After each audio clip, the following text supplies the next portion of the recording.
Hi friends, welcome to Madhu Karthik vlogs. ఈరోజు వీడియోలో సింపుల్గా అయిపోయే లంచ్ మెనూ కోసం చూద్దాం. ఈరోజు నేను టమాటో రసం చేస్తున్నాను. దానికోసం 6 టమాటాలు నీట్గా కడిగి ఉడకబెట్టుకోవాలి. ఒకవైపు రైస్ కోసం వాటర్ పెట్టాను, ఒకవైపు టమాటోస్ పెట్టాను. ఈ బియ్యం మా పొలంలో పండించినవి, అందుకనే ఏమన్నా రాళ్ళు ధాన్యం ఉంటాయని క్లీన్ చేస్తున్నాను. ఇంతలో టమాటోస్ ఉడికిపోయి వాటి తొక్కలు తీసేసి మిక్సీ వేసేసుకున్నాను.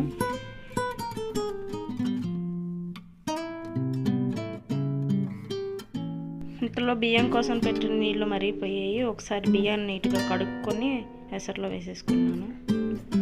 ఇంకోవైపు ఎగ్ పుల్టా కోసం కళాయి పెట్టేశాను. దానిలో కొంచెం ఆయిల్ వేసి జీలకర్ర, ఉల్లిపాయలు, పచ్చిమిర్చి, అల్లం వేసాను. కొంచెం ఉప్పు వేసి కలుపుకొని కరివేపాకు వేసాను. ఉల్లిపాయలు వేగిపోయిన తర్వాత గుడ్లు కొట్టేసి పసుపు, కారం, కొంచెం ఉప్పు వేసాను. ఇది ధనియాలు, జీలకర్ర పౌడర్, అంటే కర్రీస్లో మసాలా కోసం ఇంట్లోనే తయారు చేసుకున్నాను. కొంచెం గరం మసాలా కూడా వేసుకున్నాను.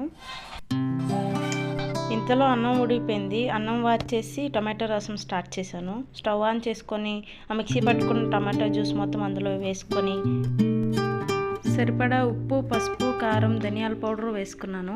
ఇంకా పులుపు సరిపోదు అనిపించిన వాళ్ళు కొంచెం చింతపండు రసం వేసుకోవచ్చు.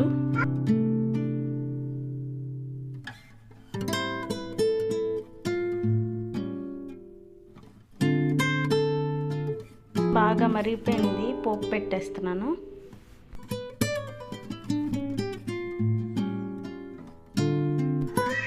వావ్, ఎంత కలర్ఫుల్గా ఉందో కదా, చూడడానికి ఎంత యమ్మీగా ఉందో. ఒకసారి మీరు కూడా ఈ కాంబినేషన్ ట్రై చేయండి.